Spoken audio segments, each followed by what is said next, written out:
Hello, everyone, and everyone in between. Welcome to another one of these sort of events, live streams that we do here at Into Games.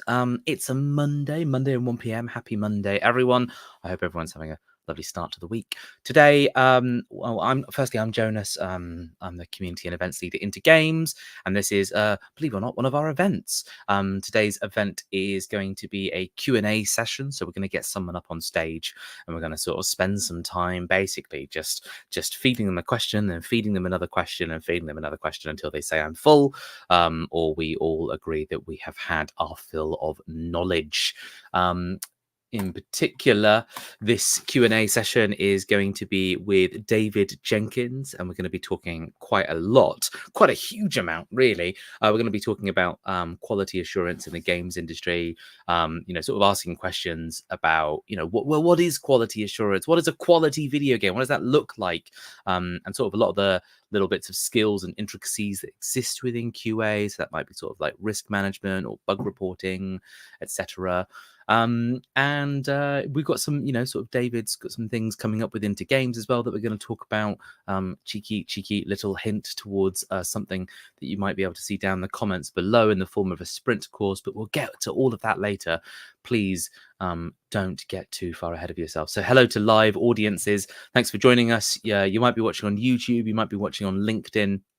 If you want to ask questions or you want to just say anything, just put it into the live chat and I will make sure that we will sort of give it a read and give it a read out throughout the entire event.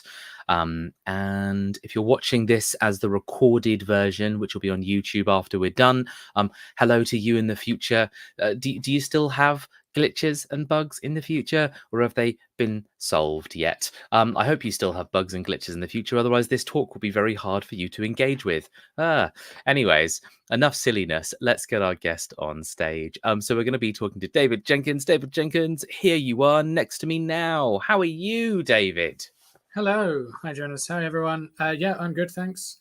I was toying with doing a sort of a turn round. Oh, hi, I didn't see you there kind of thing. But there's not really enough room in this little pod thing at the office. So, never mind. We'll just go with the usual hello. If it weren't for these wired headphones, like I'd try and do like a dramatic like turning of the chair and be like, I was expecting you, David Jenkins. Evil curvy person. Yes. But I suspect that the payoff of that really wouldn't like equate to the amount of effort. Yeah, exactly. So anyways, hello chat. So hello to Deadhead Games. Hello Mivy. You're telling me a bug wrote those reports. Well, we're going to find out one way or another. Hello House of Stud. Thanks for joining us, everyone. So first of all, I guess, so my first question to you, David, I sort of quickly asked at the beginning, but how's it going? How are you? Thanks for joining us. Let's get vibe check. Yeah, no, all good. I'm in week 5, I think, of a new role here at Megabit Publishing, where I'm now the release manager, which, as we sort of previously discussed, I consider to be a bit of an extension of quality assurance anyway. But most of my background is in QA, so still hoping I can answer some questions. And if not, then at least blather on inanely for about an hour until people get bored. Blathering on inanely is very much like it's at the top of my skill set on every CV and every application I ever make. So between the two of us, I think we're going to do just fine.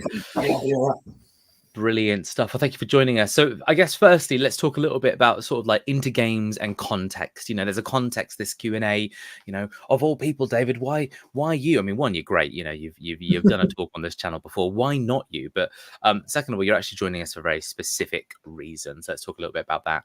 So for those of you that don't know Into Games, if this is maybe your first time sort of watching anything on our YouTube channel or sort of interacting with the organization, Into Games is a organization in the UK that sort of aims to make the games industry just more accessible, and that's sort of like just a fully blanket slate towards like the whole entry-level careers line just needs to be more accessible. There need to be more available roles, there need to be more available resources, there needs to be better education, there needs to be a better pipeline from education to those roles, because honestly there's a massive disconnect, especially with so many entry-level roles or junior roles sort of expecting you to have experience already when those are meant to be the roles that are meant to solve that problem. You're meant to get your first experience from those roles. It's crazy. And so Into Games kind of identifies that it's like it is just so hard to just get a job, to just get your first job, get your foot in the door with this industry. And then it's especially hard if you are someone from a low income or a working class background. You won't necessarily have had access to years and years of video games consoles and all the different generations and all the games in between. You might love gaming, but that you still haven't had access to all the different technologies and softwares in between.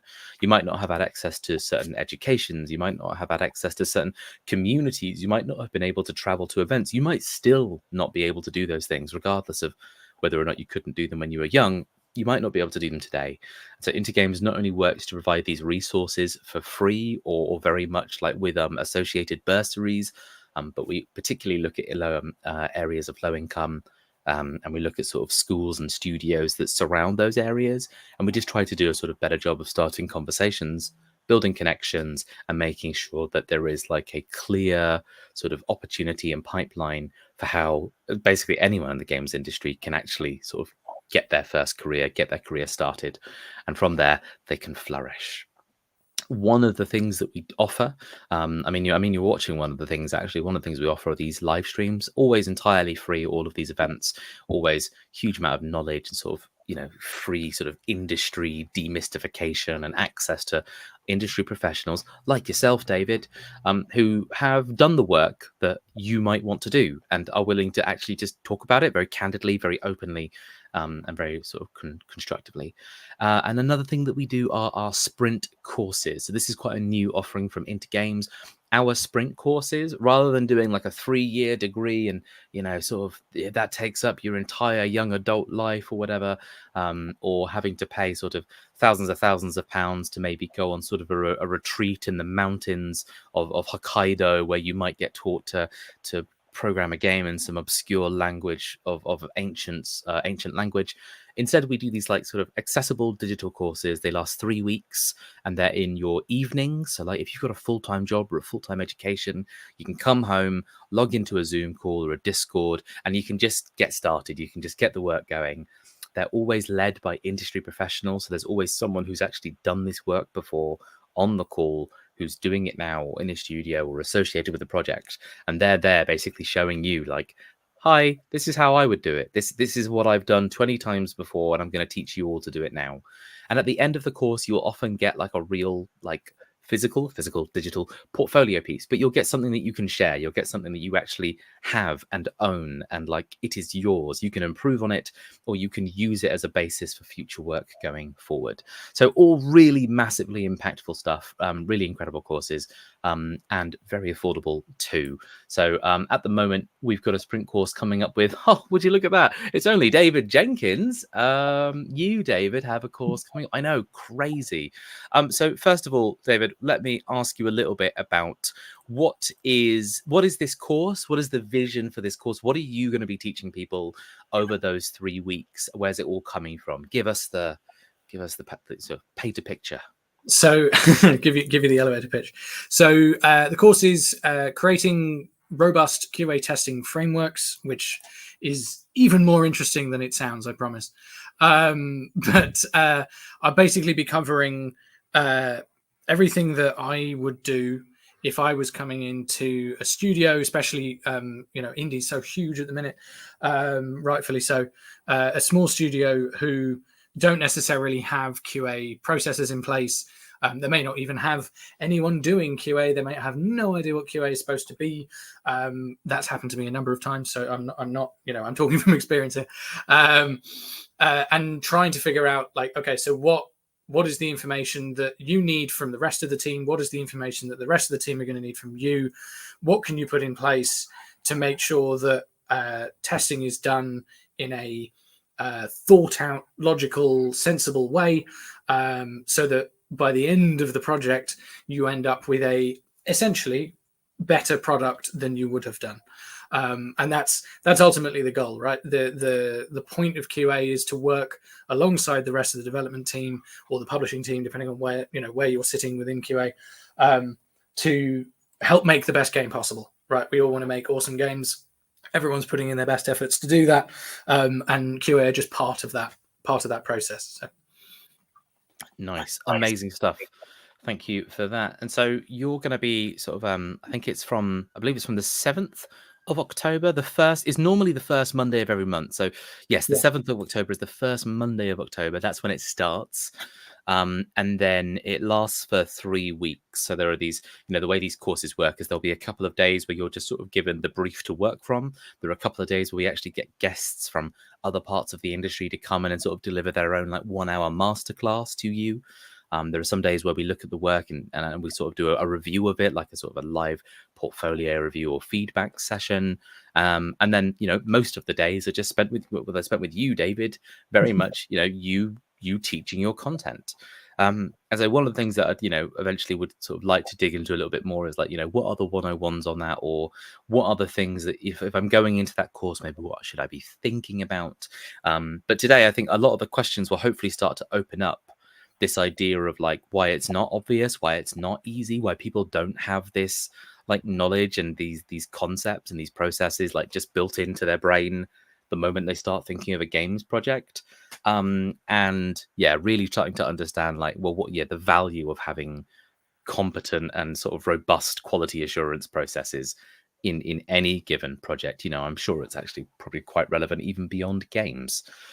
And to you, the viewer, if you want to learn more about the course, there is a link in the YouTube video below. If you're watching this on LinkedIn, just take a look at the Intergames posts most recently, because associated with this event, there should most definitely be a link somewhere to the course. But if you just want the general overview, what I'll do is I can make some words appear. So if you just head to intergames.courses, those are all of our courses. We're not just doing quality assurance. We're doing audio, I believe we're doing technical art, we're doing level design.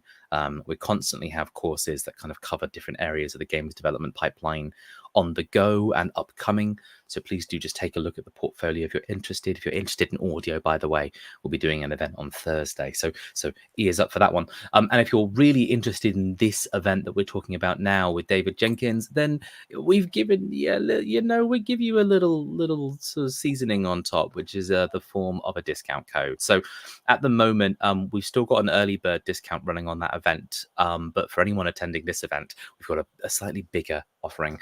If you type in the word, when you go to checkout, you type in the word David Event 55.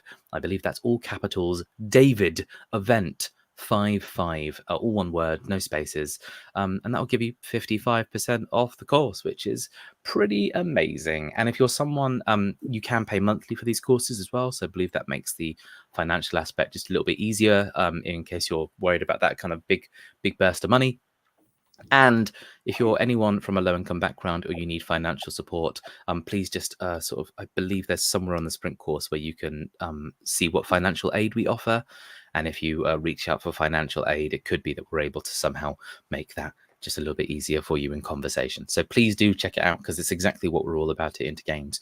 We recognize that these courses are valuable. We recognize the content is incredibly important to people sort of getting that career that they need in the games industry, and we really just want to make it as easy for you to engage with that. So there you go. That's all of the context. That's all of the sort of words that I'm going to make appear on screen, and that, I believe, catches absolutely everyone up on what we're talking about here. So David, let's get into a little bit of a question and answer session. Now, I'm going to start off with a really simple question, because I can see some of our audience have actually submitted a couple of questions already. But before I get to their questions, let's lay the groundwork. If I know that art is all the visual elements of a game, let's say I know that audio is all the sound, the programming is all the mechanical code in the background, I know what these large kind of disciplines are in the games industry, but what is quality assurance? Is it just making sure that the A button does its job? Oh, it clicked.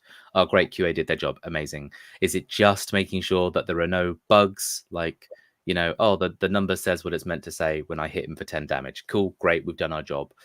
Tell us a bit about Q&A broadly. So there's two things here. First is, I would say QA is a commonly used umbrella term. within the games industry, but it can be a bit misleading because there's actually, well, there's more to it than that, basically.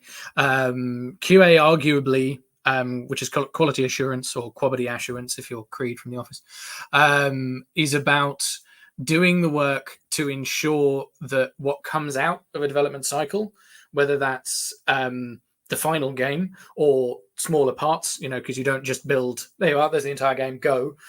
You will be building it sort of incrementally, feature by feature, etc.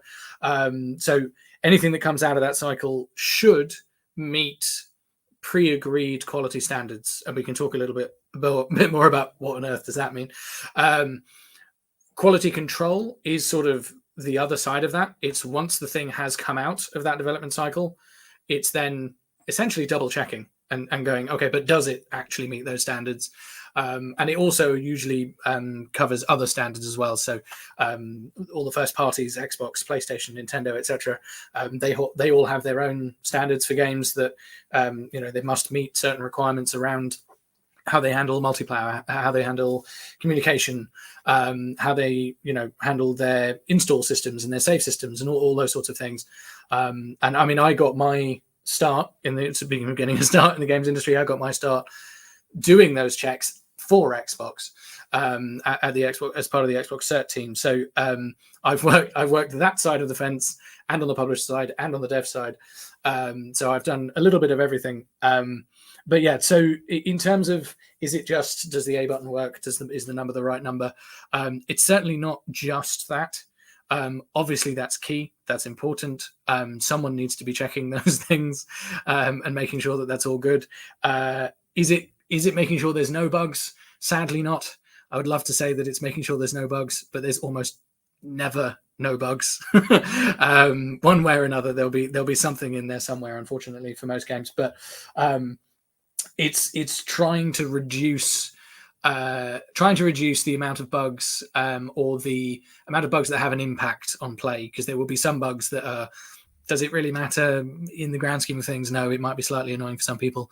I mean, we've already talked before, so you already know this, right? But I have autism. I have ADHD. Every bug annoys me, which is probably why I'm so good at my job. But most people probably won't notice half of the things that bother me. So it's weighing that up and saying, okay, we could feasibly spend another couple of days on this thing, but actually we're better off spending a couple of days on this other thing, right? And usually that other thing, you're looking at improving the experience of the player, right? So it'll be balancing, or it'll be feedback to make it clearer what they're supposed to be doing, those sorts of things, rather than worrying about, but if you roll 20 times into the corner over here and then jump and then unplug your controller and put it in the toaster and pour orange juice all over it, then the game crashes. Like it's sort of, okay, but what are the chances that that's actually going to impact anybody and affect the final quality? Fairly low. So a big part of QA is also trying to balance that. And an even bigger part of QA, which is often overlooked, is the risk management side, which is something that I'll be covering in the course, which is all the work that you do before all of that, before you even get a game, before you even get a thing in your hands that you can actually play, to say, well, how bad would it be if this happened? How bad would it be if that happened? How bad would it be if this happened? What are the chances of those things happening? When are we going to be able to check for those things? And putting together a plan. Because what you don't want to do is just be handed a game at the end and just test that, right? Like that's an impossible scenario for anyone in QA. But you were talking earlier about, why do people not have this knowledge, or where is the gaps in the knowledge? Where does that exist? I've attended talks. I won't name drop, mainly because I don't remember their name. But talks at Develop where someone was talking about a marketing plan, and they very simply just laid out the game life cycle as idea, development, testing, release, and no, right? That's not how that's supposed to work. And maybe it was at one point before my time, but I mean, you certainly wouldn't go. I mean, I wouldn't even go idea development test. I'd be testing the idea before development starts at the very least. then testing it again at the end at worst. But really, it should go idea with some sort of testing going on, and then development with constant testing going on, and then a last check at the end, and then release. So yeah, it's a bit more fiddly than that. But yeah, that's my very, very long answer to the question of what is QA. No, that's fine. And I know that you could have gone on longer. But obviously we've got questions in chat, and I'm sure as we get around to these questions, I'm sure we'll be able to dig into things that you might have been tempted to say at this stage. And we'll be able to jump into it. So I guess we've got a few questions here, and I'm actually going to pick them a little bit out of order, just because I think there's a good we start to tell a good story, I think, if we go in this order. So first of all, Mivy asked a great question, because you answered it. You said it was true for you, and I think there is this perception that it is true for many people, which is QA is often one of the first opportunities in the games industry that someone might find themselves in. It might be one of their first roles, and maybe that's because, asking someone, test this, we made it, but test it, is quite an accessible ask of someone. And it could just, I think there are maybe a million one reasons why this perception isn't true for some people. So David, from your point of view, QA is often seen as a stepping stone job. The question comes from Mivy, actually, which I can bring up on scene. So what are your thoughts on QA generally be seen as a stepping stone job? Yeah, so I would say that there's two sides of this. One is that it's completely understandable. I totally get QA being a stepping stone job, and I will quite happily put my hand up and say that was my intention as well. It wasn't my intention to stay within QA, but it just turned out that I really enjoyed it and I was good at it. And I mentioned about the autism already. Like, sometimes I will joke that I just get paid to be autistic, because my job is largely going, that thing's wrong, I don't like it, fix it until someone solves it. So that suits me really well. But it doesn't necessarily suit everybody. I think the other side, though, is that it is disappointing that it's seen as a stepping stone. It absolutely can and should be its own career path. It has its own expertise. I think, as you said, it's a relatively easy ask to say, here is a thing, test it. It's definitely more complicated than that, but at a base level, especially if you, the person doing the ask, doesn't know any better, which can be the case for a lot of developers, it does seem like the sort of thing that, you can just sort of bring somebody in that doesn't really have any experience, or they've got some idea of how games are made, and that'll sort of do, and you train them up, and then they go off and they do art or design or production or whatever else they end up doing. So to give you a bit more of a background on myself, obviously I mentioned that I started at Xbox. I've worked at Sega. I was head of QA at Raw 7 until recently. I'm now doing release management, which is sort of a other side of the coin type situation. But I'm also a subject matter expert for game quality, gamequality.org, which is sort of gradually kind of setting itself up to be a bit of an industry association for the field of game quality. And I'm using the term the field of game quality rather than QA, because, as I said, QA is also QC, and sometimes it's QV, and it's, risk analysis, and it's all sorts of other things. And so just saying QA doesn't actually paint the whole picture.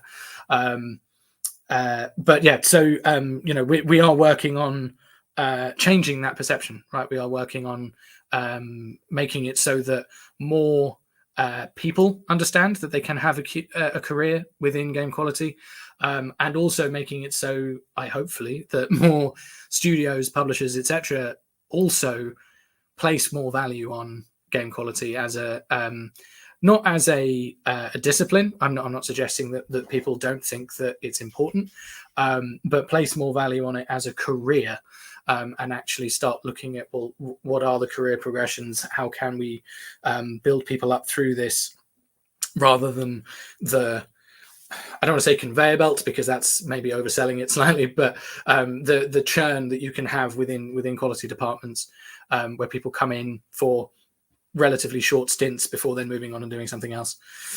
Excuse me, sorry. I hope that answers the question. Yeah, no. I think that's completely fair as well. And I think the issue with sort of seeing anything as a stepping stone sort of job or career or whatever, is that it often means that when someone has built up all that knowledge and expertise, if everyone treats it as a stepping stone job, no one has been doing that job for like more than 5 years. No one's actually got, you are constantly dealing with this like ever rotating door of like fresh talent that means that area can never be treated seriously because there are no seniors in it. There are no experts in it. There is actually no one who has done it for 10 years because all of them moved on to a different discipline after 3. And as a result of a lack of or a current lack of, obviously working on it, including with the sprint course, hashtag shameless plug, a lack of training available to sort of entry level quality testers, you end up in a situation where not only are you churning and you don't have the seniors and all the rest of it, but you also have people who are only doing things the way that things have always been done. And because you've never had someone at that senior level, no one has ever looked at it and got, for instance, the risk assessment side, right, the risk management side. No one has ever looked at it from that perspective. No one's ever come in and said, "Well, hang on a minute, why the quality teams, why are QA being given a build at the end of a milestone and being told to test all of this when half of that was ready weeks ago? We could have been doing this work already," and you mentioned in our chat before about accessibility, and there's so many different aspects and areas where game quality can get more and more involved and add more value than we're currently adding. And I think as a discipline, I think we're adding more value than we're given credit for on the whole. But I think we can add even more value on top of that by doing a few things a little bit differently and by being taken more seriously, right? And I think that will have a big impact once we can start getting somewhere in that horrible cycle, as you said, of just like churn. If we can just jam our way in there somewhere and go, well, hold on a second, let's take a look at this, let's fix this up, let's change this up. And it's not to say that there's nobody in game quality that hasn't been in there for a while, right? Like there's people that have been in it 4 years, but they're few and far between, nice. Relatively speaking, I think is the point. Brilliant stuff. No, thank you very much. And I think that really does, it's like, oh my God, Jonas, I put in a plan and it's working out, because that brings us so perfectly into this kind of next conversational topic. Because Curious Foodie would now like to ask us, what qualifications or certifications are preferred for QA roles in the UK, if any? And what is the demand for QA roles in the UK games industry? So we've talked very much about like, how is that there is that lack of seniority and there is their expectation that people are just coming in constantly. But if you did want that training, and yes, we have the sprint course, little plug there. But has anything existed prior to this? Does anything exist kind of at a sort of, I don't know, a slightly more kind of recognized or sort of industry level? Sorry. And then where does it take you? So talking about those roles, where are those roles and what's the demand for them? So I'll answer the second part first, because it's a relatively short answer, and that answer is I'm not sure. The games industry is, as many of you will know, I'm sure, is in a bit of a state of flux at the moment. Roles are opening up left, right, and center, and also simultaneously hard to come by. Studios are closing, studios are opening. It's all it's all very difficult to keep track of, basically. So in terms of are the roles available, I couldn't answer that. I don't want to make promises that I can't keep. I would hope that the roles are available. Again, the more work that goes into the work, the more that we're doing with things like the sprint course, again plugging, and things like that, and the more the work that we do with gamequality.org to promote game quality as a valuable part of game development, the more those roles will become available. There is, I have seen recently, there's definitely a drive at the moment for quality engineers, which is a specific discipline within game quality that I haven't mentioned yet, who work a lot alongside test automation systems, test scripting, testing tools, and all of the things that make testing easier, but also have a tendency, as with the scary shadow of AI that's got everybody a little bit worked up at the moment in the games industry, has a potential to affect the number of jobs that will be out there. I'm saying that very cautiously because I personally feel like that particular bubble is going to burst at some point, because there is only so much that you can automate, and there is only so much that can be checked without an actual person checking it. I should probably get it on a t-shirt because I've said it a number of times now, but I've always sort of felt like you can automate functionality, but you can't automate quality. So you can run scripts that say, does this thing work? But you can't run scripts that say, but is it fun? Is it good? Does it make sense? That kind of thing, right? That needs people ultimately.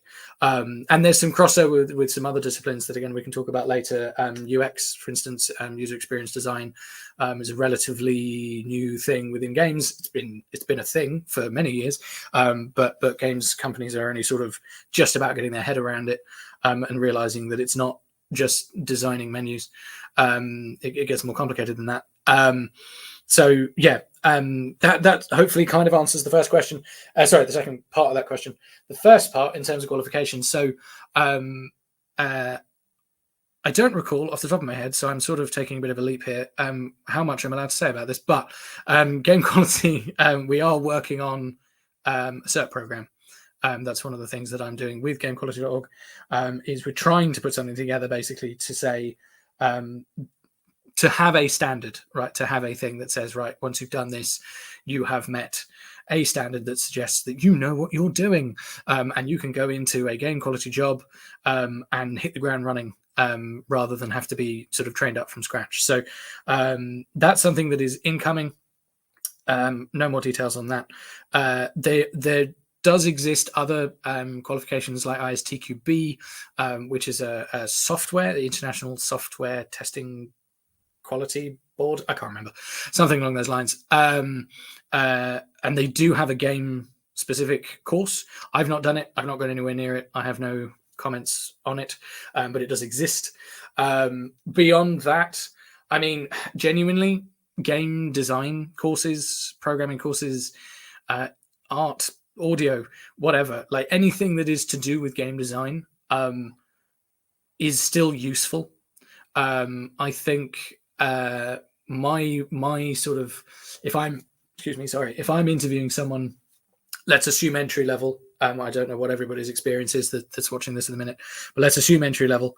I'm much more interested in someone's passion for the industry, desire to do the work, interest in developing themselves, etc., than I am in qualifications.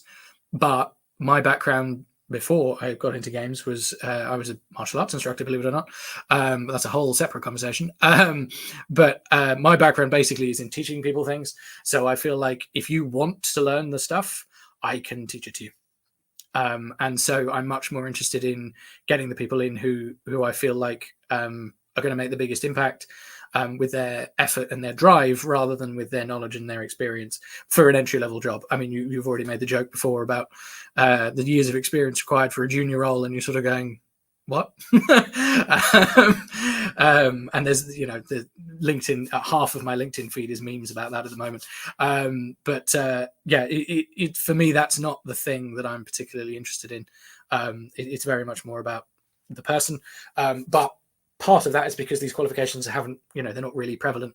And that's, as I said, one of the things that we're trying to fix. So, watch this space basically for a better, shorter answer to that question at some point in the future, where I can point at a specific course that I've helped put together and say, this one, do that. But yeah, exactly. No, everyone, if you want a qualification or certification in QA, click link below. Link below. Code David Event 55. There you go. No.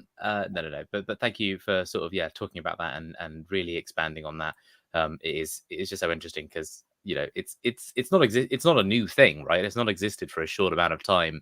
It's just it's never been given that depth and that kind of that weight of seriousness as a career to have a lot of its own resources. But interesting to hear that there are, not just what we're doing, but also it sounds like there could be a few other things on the horizon as well.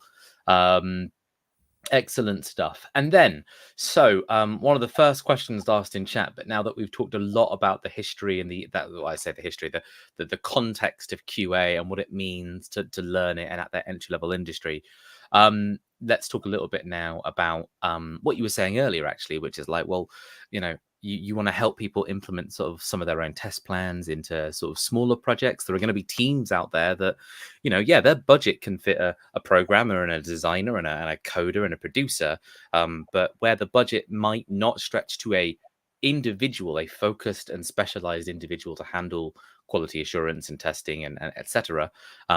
How can designers and coders and audio people, how can they learn to kind of implement that in their own projects? So that brings us wonderfully to Deadhead Games' question. So firstly, could you talk about test plans in the context of early QA careers? How do you go about creating one? Is it just that I want to test X example, and this is how I get to that part of the game? I don't fully understand that last bit, but I'm sure you get the context of the question. Yeah, sure. So the short answer to this question is click the link below for the sprint course, etc., because that's a big part of what I'll be covering on that. So I don't want to go into it too much here, if for no other reason than because it's quite a long topic. That essentially is the summary of what I'll be covering in the sprint course, and that's going to take 3 weeks. So I'm not even going to try and properly answer that question now. In terms of test plans in an early QA career, it depends on the situation that you're in. If you're joining a QA team, there should be a more senior person who will be responsible for sorting out plans and organizing all of that sort of stuff. But you can still definitely contribute to that. So I will always make sure that my testers are empowered to update test cases as necessary, add new ones if they need to, preferably in some kind of conversation and dialogue with me, because I don't want to find out afterwards that we're doing something that we maybe don't need to be doing, or we've doubled up things, or they've added something and then not spoken to me and I've added something and now there's 2 things going on. But yeah, making sure that they understand that the plan is never set in stone. Game development is far too complicated for it to be as organized as we would like. Inevitably things happen, stuff changes. I mean, that could be internally, as in one of the designers has gone, actually, you know what would be really good if we had what was the example I gave before? Like, let's remove that ice beam weapon, right? Like we don't need that. We've decided that that's too much effort. We're going to stick with the weapons we've got for now. You might think that just removing something, you go, oh, cool, we'll just grab that off the list, then we don't have to worry about it. But it's much more complicated than that, because in removing something, you've now changed balance. You've now changed possibly some onboarding, because maybe there was a tutorial for that thing. Has that been removed as well? Or have we just removed the gun? Because if we've removed the gun and the tutorial still plays, it's not going to work, right? What about other mechanics, right? Maybe that ice beam thing let you freeze some water, and that let you access some secret areas that you now can't get to. So what's the point in that? The point of planning and the point of all of this risk management stuff is to have something in place in advance to say, well, what if this happens? What if that happens? But you can't necessarily plan for everything. So this is why I'm saying it's not set in stone. You have to be quite flexible. And it's why I will forever bang on about embedding QA within the rest of the development team. Do not consider QA to be a separate thing, because you're missing out, for one thing, on a lot of experience. One of the things that the game quality teams tend to bring more than anybody else, and the vast majority of people who work in games are gamers. That's why they work in games, right? But in terms of actually just sitting down playing games, it's going to be game quality more often than not that are the ones that do that the most. And they're certainly going to be the ones playing your game the most, right, as you're developing it. So to not include them in those design conversations, to not include them in handovers with, when you're going from, well, this is the design, how are we going to implement that? you're making their job harder, for one thing, because they're having to either guess some of this or find out secondhand or find out late and then squeeze all of their efforts in. But you're also missing out on the ability for them to pre-test, as I'll often call it. Someone will say, "Oh, I've had this idea for this cool thing. I can start testing that before you've even started writing any code for it by saying, but what about this? What about that? What about this? What about that?" And that process of questioning, that's sort of part of that risk management side, right? Because I'm saying, yes, but what if this and what if this? And the answer might be, that's fine. The answer might be, oh, I hadn't thought of that. Crap, I'm going to have to go back to the drawing board. Or the answer might be, well, we'll just have to see how it feels at the time. But whatever the answer is, you can then start planning already to say, okay, well, in that case, I'm going to have to test for this, this, this, and this. And it's at a very basic level. I had this conversation with one of the quality people at Epic Games who I'm working with. At a basic level, all the risk stuff is essentially just a flip of the design, right? If the design is it should do this thing, then the risk is that it doesn't do that thing. And so the test is, does it do that thing? Question mark, right? And it's as simple as that at a base level, right? That's the absolute basis. But I say at a base level because, as you all know, as gamers, gamers don't play your game the way you want them to play it, right? They don't play it nicely. They don't stick to the path and only press the buttons at the right times. That's not how it works, right? So you have to build in a lot of contingency around, but what if the player decides to do this? And what if the player decides to do this? What if they try to do that? And that's where experience within game quality is so important, and why it's such a shame, again, talking about that churn, because you start to lose that, right? You start to lose the people that go, but I've seen this before, right? Where if they've done that and this, whatever, that all converges to this is going to be a problem. When you don't have that experience, you can miss out on those sorts of things. And that's how you end up with, these bugs where people, go, oh, but I found out that if you jump over here and, you get those the weird speed run strats where jumping on that pillar and then doing a backwards roll teleports you to somewhere else. And you go, like, what on earth? But some of that is intentional, right? Some of that's left in on purpose, but some of that is not. Some of that is bugs that were missed one way or another, or maybe not missed, but not fixed. Let's put it that way. Yeah, no, on the subject of gamers not playing the game the way you might have thought. I've been playing Astrobot, and oh man, do I insist on scouring every cliff edge for a hidden crevice or cave, and I'm constantly scanning the camera around and sort of insisting that I just ram the bot into it's a solid wall, but what if it isn't? But what if it isn't? What if this is the one time where it's not a solid wall? Yeah, exactly. I'll do anything for those damn collectibles. Brilliant stuff. No, thank you again for expanding on that. It's interesting to hear, sort of embedding QA in all those different disciplines is just so vital, and how interesting we built a culture of not doing that when it sounds kind of obvious. Why wouldn't you want QA to know what audio are up to, and why wouldn't you want QA to know what the art or technical art or the engine team are their priorities are? Because sorry, just to come back to the point that you were making when you said studios, they might have budgeted for an audio guy and a sound person and a whatever, that in and itself already annoyed me because you're right, because that tends to be how that works, right? And I've seen it a lot. I'm talking about studios opening, all the rest of it. I've seen it a lot recently, studios opening and advertising for 20 different roles in production and design and art and all of these sorts of things, and maybe one in QA, but only maybe, right? Probably not. And I should caveat, external QA providers exist, right? So a lot of studios will be thinking in their head, we're not hiring QA internally because we're intending to use an external QA provider.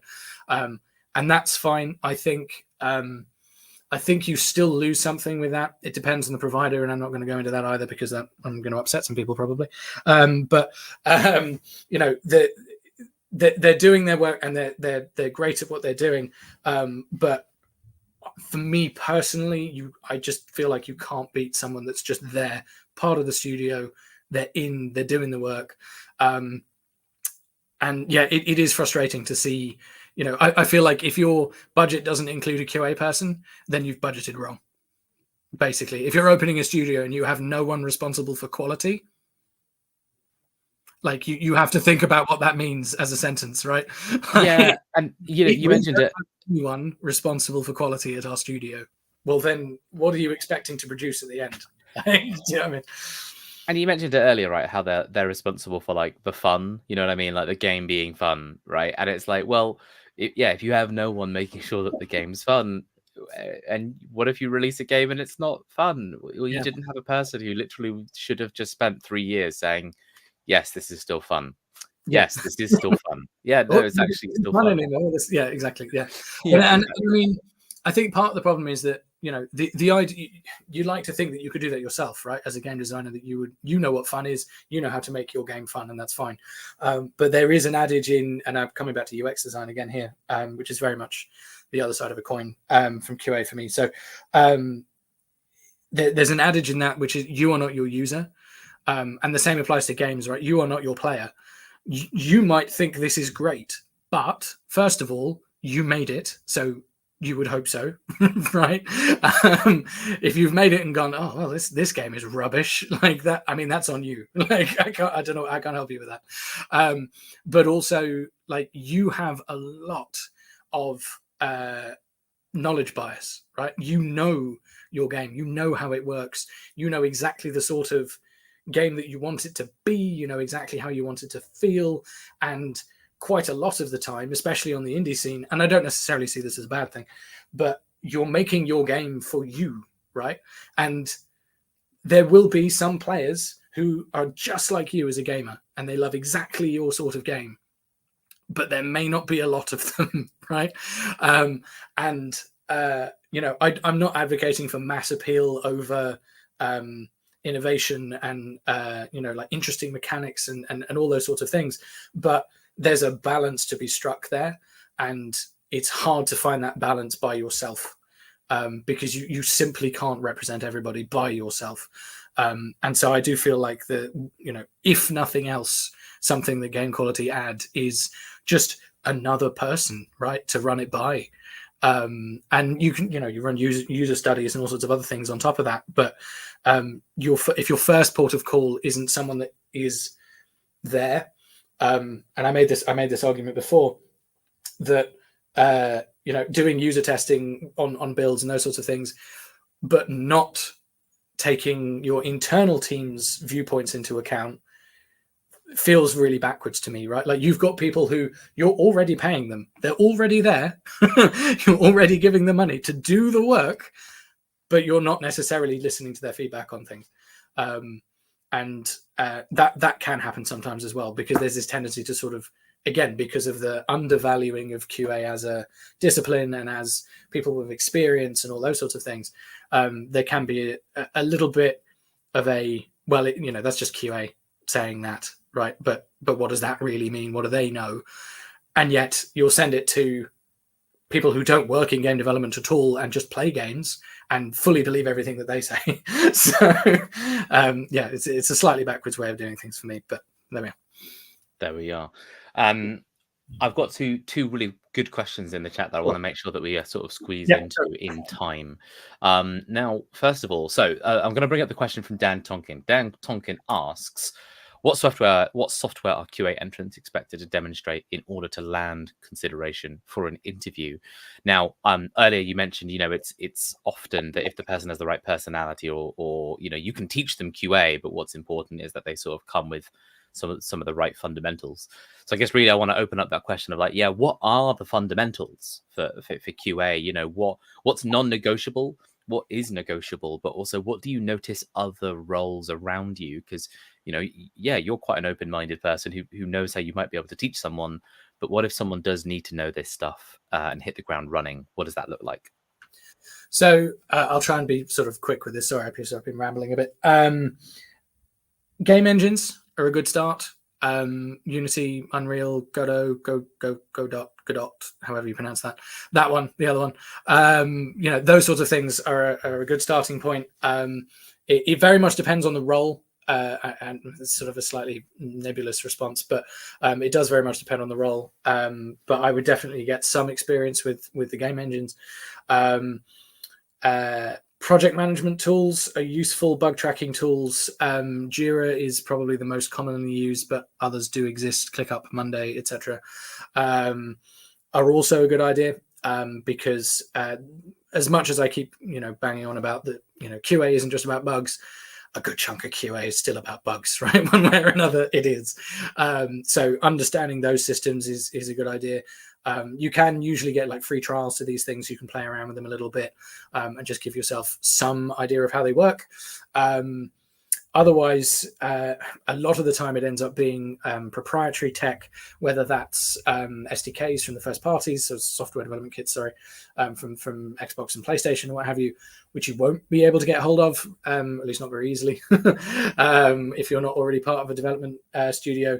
But even just things like, I know it sounds silly, but word processing tools and emails, Slack, that sort of stuff, especially in this age of, and I worked remotely for the last 4 years, and I'm hybrid now where I'm at Megabit.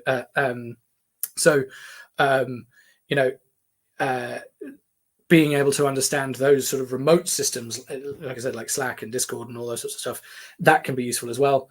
And then the last one that I use more often than anything else is probably OBS. Again, other tools and systems exist, but for recording footage and screenshots and recording over footage and screenshots and editing those to be able to say it's this bit, this is the problem, that kind of thing. Those would be the main ones for me. But do research the studio that you're applying to.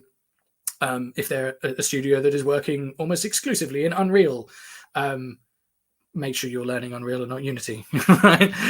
Or the other way around, or whichever. That would be my suggestion. Nice. I never knew my years of experience as streaming on OBS would now suddenly make me, just the perfect candidate for quality assurance. But who knew? But yeah, really interesting is to hear, right? Because how do you capture that game footage, and then how do you, you want to point, you want to annotate, you want to draw over it, those are like content creation tools, and this is a weird mishmash of like production tools and content creation tools and game engines all coming together to very much form a unique role. Thanks for sort of adding on that. And then I think we can probably come to, this is just a good last question, really, because it's always nice to make sure that everyone can leave with some bits and bobs on their to-do list. So Mivi has asked, other than your upcoming sprint course, wink, what are some resources people interested in quality assurance could check out? There's a sprint course coming up. Tell me more about that, John. No, we've done all that already. Thank you, Mivi. So in terms of other resources, gamequality.org is a good starting point.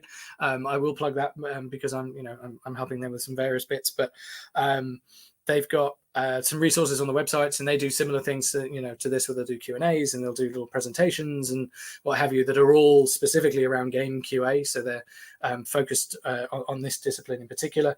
I've started doing some articles for them as well. So there's more of me on there as well. Hooray! Sick of me already. But otherwise, the Discords and things as well. Again, Game Quality have a Discord, which I'm in. I'm in the Into Games Discord as well. If anyone has further questions on top of all of this, do feel free to grab me on there or on LinkedIn or wherever. There's some other sites that I've looked at that have got sort of varying resources for different things. Ministry of Testing have got a fair bit on there as well. ISTQB, as I mentioned before, will have some stuff on there. Sometimes the problem will be translating software testing resources into games testing resources. In theory, a lot of it crosses over. In practice, a lot of the time it doesn't. Some of that is, again, this bit about experience and what have you, where it probably should cross over more than it does. But because people don't necessarily have that background or experience, it's not happening. Some of it is a mismatch of terminology, which can get confusing. And some of it is just a difference in the way that it works. Because, for instance, a big part of when you're developing a piece of software, you're trying to solve a problem, right? You're trying to say, what is the thing that our users need to be able to do, and how do we get them to do it the best way possible? But in games, there isn't a problem. Well, the problem is maybe boredom, right? That's the problem we're trying to solve. How do we make it fun, right? And that's such a nebulous and difficult to answer question. And I mean, you just look at the plethora of games that are out there. Excellent use of the word plethora, thank you. And all of the the different genres that exist, and the different play styles and art styles and all these sorts of things.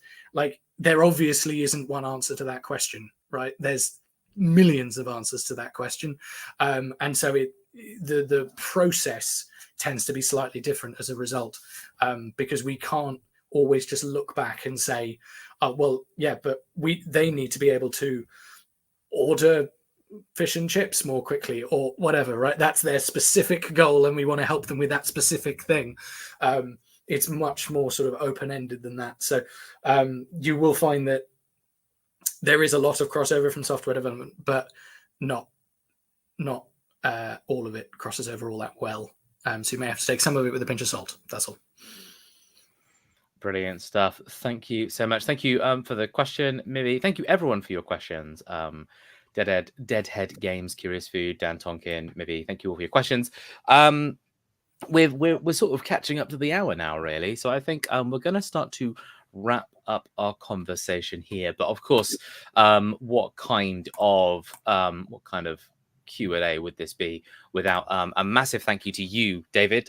Thank you for joining us here on this platform. Thanks for joining me here again on this YouTube stream.